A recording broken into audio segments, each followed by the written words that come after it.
দিনের জন্য কোনোদিনও আমি কাউকে দিব না, এটা তো পসিবলই না। আমাকে নিতে হইলে বিয়ে করে পার্মানেন্টলি নেওয়া লাগবে।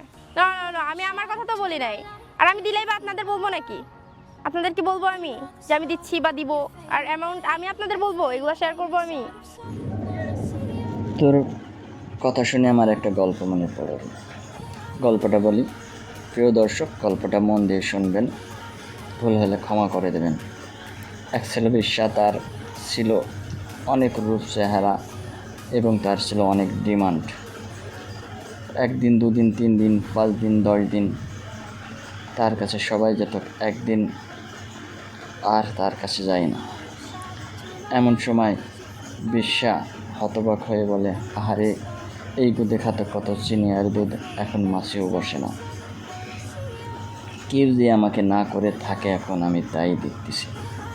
একদিন সে চার রাস্তার মোড়ে এসে পায়খানা করলো, করে এক গাছের আড়ালে দাঁড়িয়ে দেখতেছি এক ভদ্রলোক তা দেখি পাশ কাটিয়ে চলে গেল। আরেক ভদ্রলোক এসে তা দেখি পাশ কাটিয়ে চলে গেল।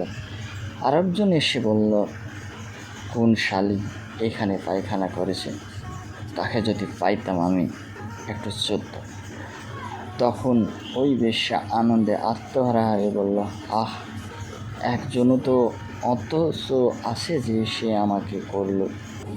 এই বেশ্যার মতন পরিণত হয়ে গেছে তো, কেউ তোরে আর এখন আর করে না, তাই অনলাইনে এসে ভাব দেখাস।